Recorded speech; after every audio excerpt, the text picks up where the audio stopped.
America के एक और एयरक्राफ्ट में इमरजेंसी ब्रेक करिए।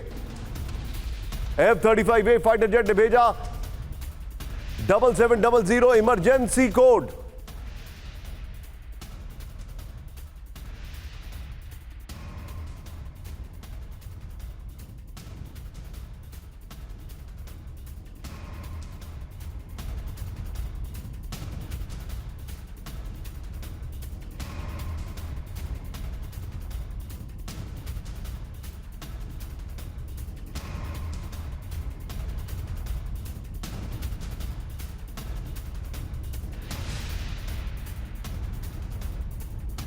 ईरान ने दागी एंटीशिप मिसाइलें ब्रेक करी। इस वक्त की बड़ी खबर, बंदर एजाज से लॉन्च की क्रूज मिसाइलें, दोनों ब्रेकिंग दोनों शॉट,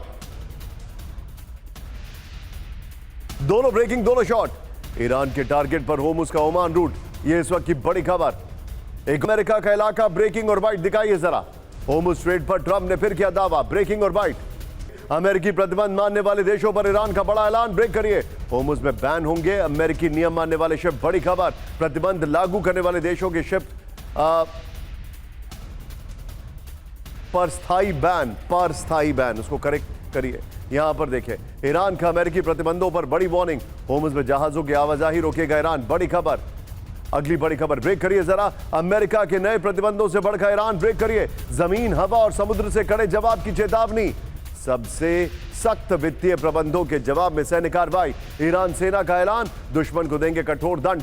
यह बड़ी खबर मैं आपको दिखा रहा हूं। मैं चाहूंगा विजय, इस खबर के जवाब में 50-50 में जवाब लीजिए। मेरे साथ हमारे खास मेहमान जुड़ चुके हैं, सीधे चलिए। जल बख्शी मेरे साथ हैं। बख्शी सर, सवाल खड़ा यह होता है कि क्या ईरान अभी इस पोजीशन में है कि वो अमेरिका को जो उसके ऊपर सैंक्शंस लगाए जा रहे हैं उसका जवाब इन एग्जैक्ट टोकन दे पाए?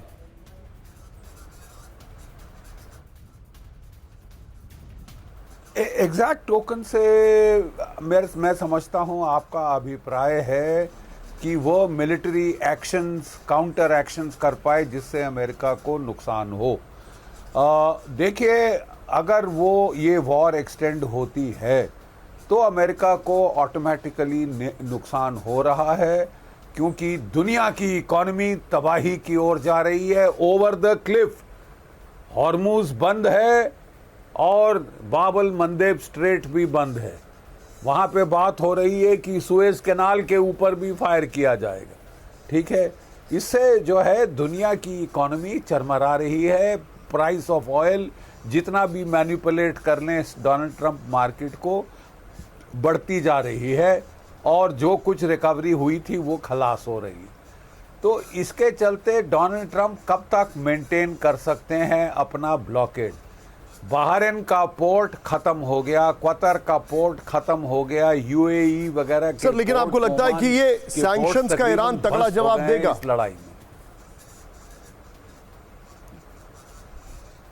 नहीं, वो जरूर नुकसान कर सकता है। मिसाइल्स फायर करेगा, अमेरिकन बेसिस पे फायर करेगा, इजराइल पे फायर कर सकता है, वो ग्राउंड एक्शन भी कर सकता है जिसकी वो तैयारी कर रहा है, लोकल हमले भी कर सकता है। ये भी मैं चेता दूं आपको। आप जो बता रहे हैं सर, ये एक्चुअली अलार्मिंग होगा। लेकिन एक बड़ी खबर आपको दर्शकों को बता दूं, आइए जरा। ईरान ने ट्रंप की नई पाबंदियों को बताया फेल, ब्रेक करिए। प्रतिबंधों से झुकाने का अमेरिका का सपना अधूरा, ब्रेकिंग, दोनों ब्रेकिंग दिखाइए। अमेरिकी प्रतिबंधों पर ईरानी विदेश मंत्री अरागची का दावा, यह देखिए। अमेरिका की मैक्सिमम प्रेशर नीति पहले ही फेल है, नई आर्थिक पाबंदियां भी पूरी तरह होंगी नाकाम। यह बड़ी खबर मैं आपको दिखा रहा हूं। आइए जरा, अमेरिका की नई आर्थिक कार्रवाई फेल। आइए बिग वॉल पर दिखाइए और विजय पहले वाली ब्रेकिंग और शॉट दिखाते रहिएगा। यह अरागची ने कहा है, नए अमेरिकी प्रतिबंधों का ईरानी विदेश मंत्री ने मजाक उड़ाया, बड़ी खबर। यह देखिए फिर क्या कहा उन्होंने। ईरान पर सबसे कड़ी पाबंदी का अमेरिका अमेरिकी दावा पहले भी हुआ है फेल। ये देखिए, अमेरिका की मैक्सिमम प्रेशर नीति भी ईरान को झुका नहीं सकी है। ईरान पर बिना शर्त सरेंडर की मांग भी बेअसर रही है। अगली बड़ी खबर, आइए जरा ब्रेक करिए। इस वक्त की बड़ी खबर, तेल निर्यात ठप होने से ईरान को आर्थिक तबाही। ये देखिए जरा,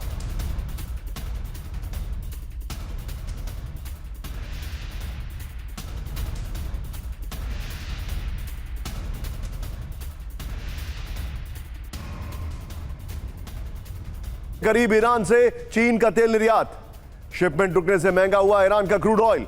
दूसरा विकल्प तलाश रही है चीन की तेल कंपनियां। रॉयटर्स का बड़ा दावा, इस वक्त की बड़ी खबर।